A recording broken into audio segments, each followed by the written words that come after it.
ओम शांति। 2 मई 2021 की मुरली है।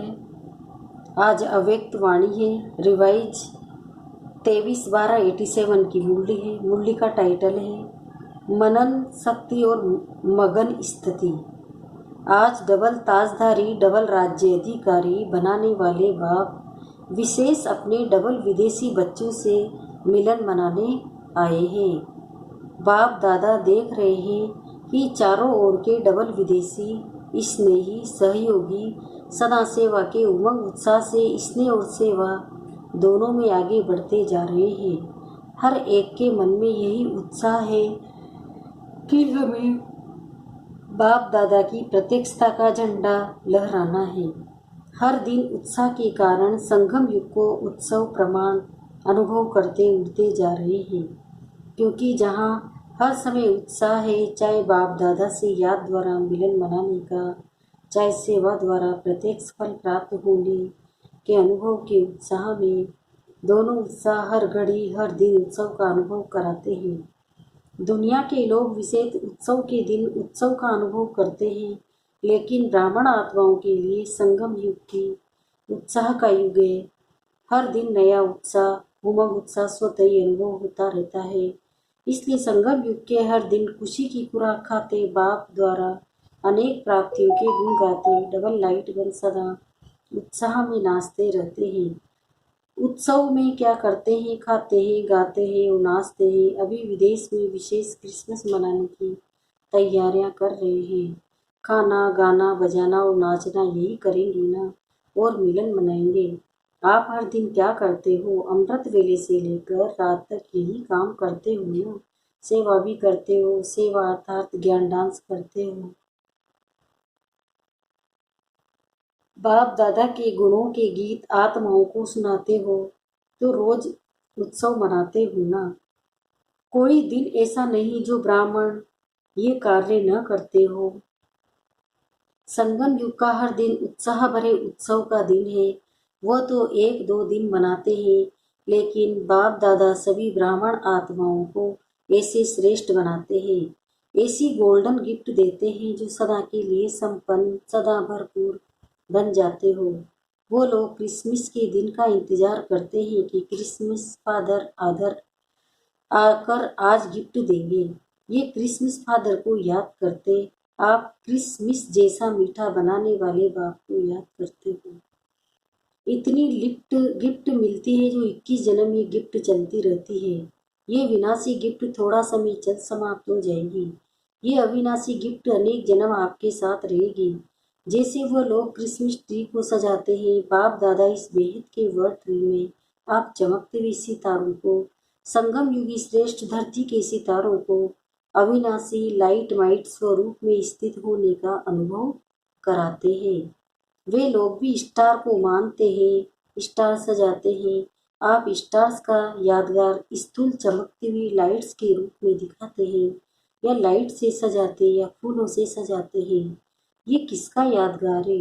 रूहानी खुशबूदार फूलों ब्राह्मण आत्माओं का ये सब उत्सव आप संगम युगी ब्राह्मणों के उत्साह भरे उत्सवों के यादगार है। संगम युग पर कल्प वृक्ष के चमकते हुए सितारे रूहानी गुलाब आप ब्राह्मण आत्माएं हो, अपना ही यादगार स्वयं देख रहे हो। अविनाशी बाप द्वारा अविनाशी रतन बनते हो, इसलिए अंतिम जन्म तक अपना यादगार देख रहे हो। डबल रूप का यादगार देख रहे हो। संगम युग के रूप का यादगार भिन्न भिन्न रूप से रीति से दिखाते हैं, और दूसरा भविष्य देव पद का यादगार देख रहे हैं। न सिर्फ अपने रूप का यादगार देखते हो, लेकिन आप श्रेष्ठ आत्माओं के श्रेष्ठ कर्मों का भी यादगार है। बाप और बच्चों के चरित्र का भी यादगार है। तो अपना यादगार देख सहज याद आ जाता है ना, कि हर कल्प हम ऐसी विशेष आत्माएं बनते हैं, बने थे, बने हैं और आगे भी बनते रहेंगे। बाप दादा ऐसे सदा उमंग में रहने वाले जिन्हों का यादगार अभी है, ऐसे बच्चों को देख हर्षित हो रहे हैं। याद में रहने वालों का ये यादगार है। याद का महत्व यादगार देख रहे हो, तो डबल विदेशी बच्चों को अपना यादगार देख खुशी होती है ना। बाप दादा को डबल विदेशी बच्चों को देख डबल खुशी होती है, क्यों एक तो कोने कोने में कल्प पहले वाले बिछुड़े हुए खोए हुए बच्चे फिर से मिल गए हैं। खोई हुई चीज अगर मिल जाती है तो खुशी होती है ना। बाप तो सभी बच्चों को देख खुश होते हैं, चाहे भारतवासी हो चाहे विदेशी। दूसरी बात डबल विदेशी बच्चों की है, जो भिन्न धर्म भिन्न रीति रस्म के पर्दे के अंदर छिपे हुए होते भी इस पर्दे को सहज समाप्त कर बाप के बन गए। ये पर्दा हटाने की विशेषता है। पर्दे के अंदर से भी बाप को जानने की विशेषता डबल विदेशियों की है। तो डबल खुशी हो गई ना। डबल विदेशी बच्चों का निश्चय और नशा अपना अलौकिक है। बाप दादा चारों ओर के डबल विदेशी बच्चों को विशेष सदा उमंग उत्साह में रहने वाले, हर दिन उत्सव मनाने वाले, हर दिन वरदाता बाप द्वारा विशेष वरदान व विशेष आशीर्वाद लेने की डायमंड गिफ्ट बड़े दिल के लिए दे रहे हैं। सदा उत्सव भरी जीवन भव, सदा सहज उड़ती कला के अनुभवी श्रेष्ठ जीवन भव। अच्छा, आज बाप दादा वतन में 3 प्रकार के बच्चों को देख रहे थे। 3 प्रकार कौन कौन से देखे? पहला है वर्णन करने वाले, दूसरा है मनन करने वाले, तीसरा है अनुभव में मगन रहने वाले। ये 3 प्रकार के बच्चे देश विदेश के सभी बच्चों में देखे। वर्णन करने वाले ब्राह्मण अनेक देखे, मनन करने वाले बीज की संख्या में देखे, अनुभव में मगन रहने वाले उससे भी कम संख्या में देखे। वर्णन करना अति सहज है, क्योंकि 63 जन्मों के संस्कार है। एक सुनना, दूसरा जो सुना वो वर्णन करना, ये है करते आए हो भक्ति मार्ग। यही सुनना या कीर्तन द्वारा प्रार्थना द्वारा वर्णन करना। साथ साथ देह अभिमान में आने के कारण व्यर्थ बोलना, ये पक्के संस्कार रहे हैं। जहाँ व्यर्थ बोल होता है वहाँ विस्तार स्वतः ही होता है। स्वचिंतन अंतर्मुखी बनाता है, पर चिंतन वर्णन करने के विस्तार में लाता है। तो वर्णन करने के संस्कार अनेक जन्मों के होने के कारण ब्राह्मण जीवन में अज्ञान से बदल ज्ञान में तो आ जाते हैं। ज्ञान का वर्णन करने में जल्दी होशियार हो जाते हैं। वर्णन करने वाले वर्णन करने के समय तक खुशी व शक्ति अनुभव करते हैं, लेकिन सदा काल के लिए नहीं। मुख से ज्ञान दाता का वर्णन करने के कारण शक्ति और खुशी ही ज्ञान का प्रत्यक्ष फल प्राप्त हो जाता है, लेकिन शक्तिशाली स्वरूप सदा खुशी स्वरूप नहीं बन सकते।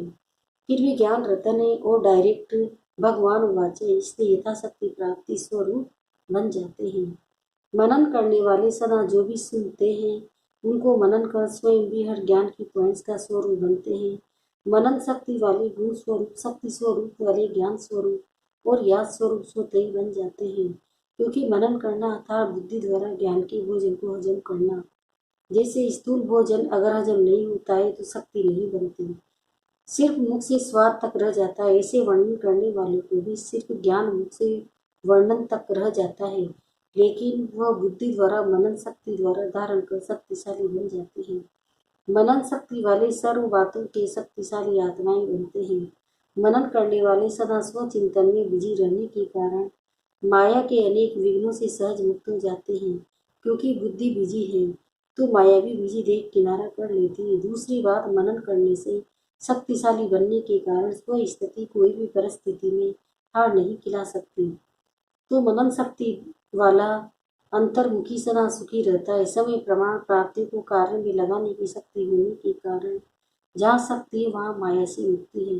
तो ऐसे बच्चे विजयी आत्माओं की दृष्टि में आते हैं। तीसरे बच्चे सदा सर्व अनुभव में मगन रहने वाले। मनन करना ये सेकंड स्टेज है, लेकिन मनन करते हुए मगन रहना ये फर्स्ट स्टेज है।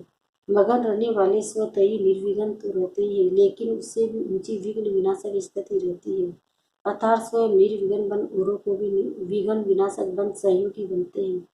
अनुभव सबसे बड़े से बड़ी अर्थोरिटी है। अनुभव की अर्थोरिटी से बाप समान मास्टर ऑलमाइटी अर्थोरिटी की स्थिति का अनुभव करते हैं। मगन अवस्था वाले अपने अनुभव के आधार से औरों को निर्विघ्न बनाने के एग्जाम्पल बनते हैं, क्योंकि कमजोर आत्माएं उन्हों के अनुभव को देख स्वयं भी हिम्मत रखती है, उत्साह में आती है। हम भी ऐसे बन सकते हैं। मगन रहने वाली आत्माएं बाप समान होने के कारण स्वतः ही बेहद के वैरागी वृत्ति वाली, बेहद की सेवाधारी और बेहद की प्राप्ति के नशे में रहने वाले सहज बन जाते हैं। मगन रहने वाली आत्माएं सदा कर्मातीत अर्थात कर्म बंधन से न्यारी और सदा बाप की प्यारी है। मगन आत्मा सदा तृप्त आत्मा, संतुष्ट आत्मा, संपन्न आत्मा, संपूर्णता के अति समीप आत्मा है। सदा अनुभव की अथॉरिटी के कारण सहज योगी, स्वतः योगी ऐसी श्रेष्ठ जीवन, न्यारी और प्यारे जीवन का अनुभव करते हैं। उनके मुख से अनुभवी बोल होने के कारण दिल में समा जाते और वर्णन करने वाले के बोल दिमाग तक बैठते हैं।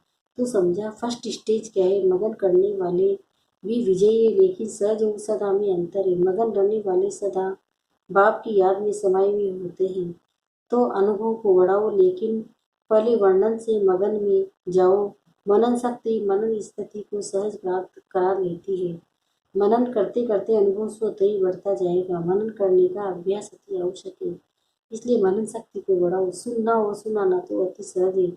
मनन शक्ति वाले मगन रहने वाले सदा पूज्य, वर्णन करने वाले सिर्फ गायन योग्य होते हैं। तो सदा अपने को गायन पूजन योग्य बनाओ। अर्थात समझा सेवाधारी तो तीनों है, लेकिन सेवा का प्रभाव नंबरवार है। नंबरवार में नहीं आना, नंबरवार बनाना। अच्छा, सदा अपने को डबल राज्याधिकारी, डबल ताजदार, श्रेष्ठ आत्मा अनुभव करने वाले, सदा मनन शक्ति द्वारा मनन स्थिति का अनुभव करने वाले, सदा बाप समान अनुभवी, मास्टर ऑलमाइटी अथॉरिटी स्थिति के अनुभवी मूर्त बनने वाले, सदा अपने शक्तिशाली पूज्य स्थिति को प्राप्त करने वाले, ऐसे नंबर 1 सदा विजयी बच्चों को बाप दादा का याद प्यार और नमस्ते।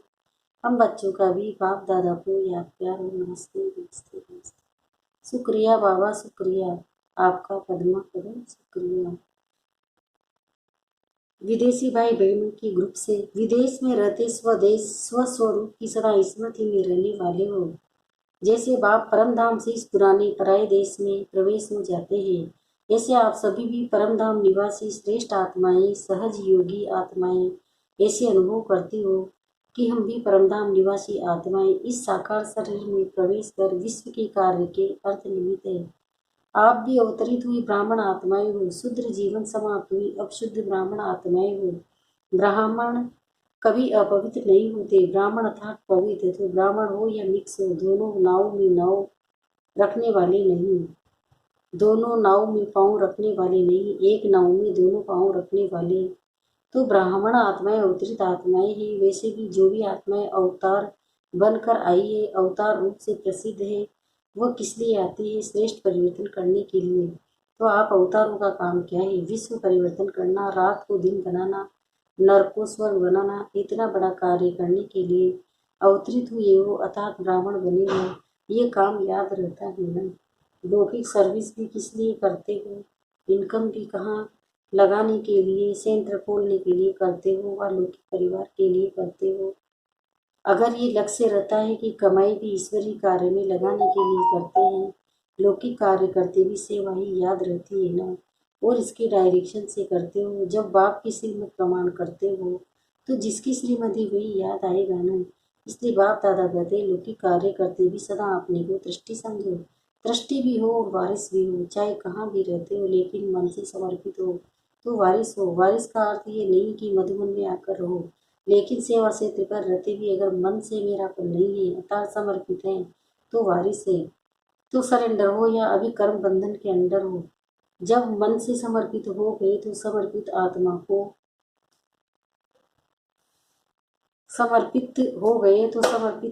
को बंधन नहीं लगेगा, क्योंकि सरेंडर हो गए।